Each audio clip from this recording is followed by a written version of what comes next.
Hello everyone! Welcome back to my YouTube channel, Chinamix Vlog. For today's vlog guys, gagawa po tayo ng basbousa. Ito po yung Arab sweets na gusto din ng mga alaga ko. So, tara, magpisahan natin. Ang ating pong mga ingredients ay syempre meron tayong yogurt, seaweed, milk powder, juice hen. Meron po sa atin maraming, kalimutan ko na kung anong pangalan. Syempre meron tayong oil, baking, at ang ating Gesta cream. Meron tayong cream dito, may vanilla at saka fresh milk. So, at syempre natin ito ng sugar. So, madali lang itong gawin guys. Isang pirasong yogurt. So, unahin natin yung ating yogurt kasi ito yung gagamitin natin sukatan ng ating mga ingredients. Okay? Isang yogurt. Tapos isang ganito din na milk powder. Mas maraming mas creamy, pero yung gusto nilang sukat is ganito lang. So, una nilagyan natin ng yogurt, tapos ito, milk powder. Tapos, dalawang cup ng simit. Ito, pag medyo mapino kasi ito siya, kaya tamang-tama, dalawang lalagay ko. Pero, pag yung medyo malaki-laki, hindi pino, isa't kalahati lang para lumambot. So, simolina patawag sa atin. Ito na yung ating sukatan, tapos sugar. Actually, white sugar lang po ito, tapos inano ko na lang siya para magiging powder. Ito yan natin ng konti.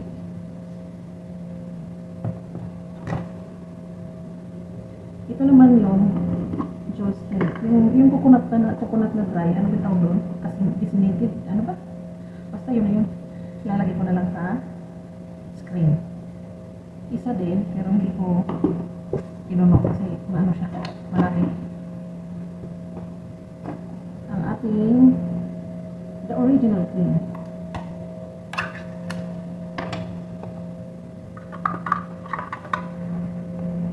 Yung nilalagay ko pala hindi nakikita ito. Wala kasi tayong tagahawak na cellphone. Ang ating baking.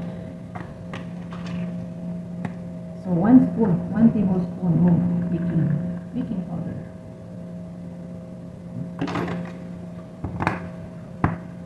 Tapos, 1 spoon din ng vanilla. Ang mga ingredients po nito guys, ilalagay ko na lang po siya sa description. So, vanilla.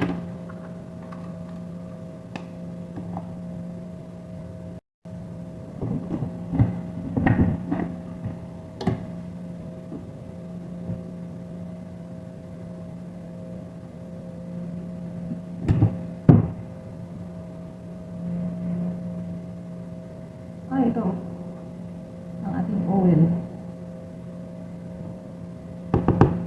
Ito lang ang sukat ko eh. At isang ganito din na first milk.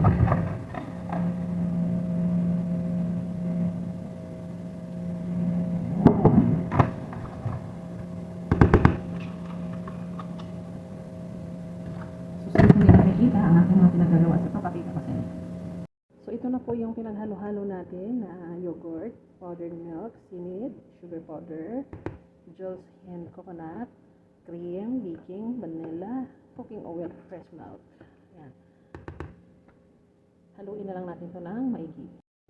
So, gagamit tayo ng hand mixer para naman siguradong ma-mix.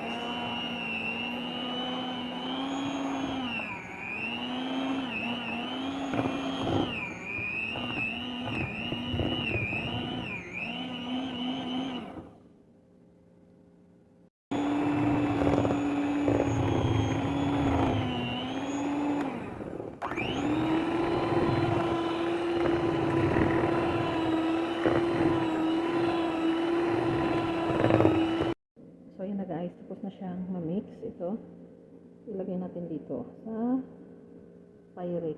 Ayan. Pero pinainit ko na yung oven. Ayan, 180 degrees. Ayan. So, ayan guys, ready na po ang ating ginawang mixture, ating butter. Ilagay na natin sa oven. Pwede nyo ilagay sa 180 to 200 degrees Celsius. Ayan. Tapos, mga 20 minutes, pwede na siya hanguin. Habang nag-mix po tayo dito sa ating mga ingredients ay pinasindihan ko na po yung ating oven. So, ilagay ko na po ito. So, ayan na siya guys. See you mamaya po. So, ito na guys. Luto ng ating basbosa. Ayan.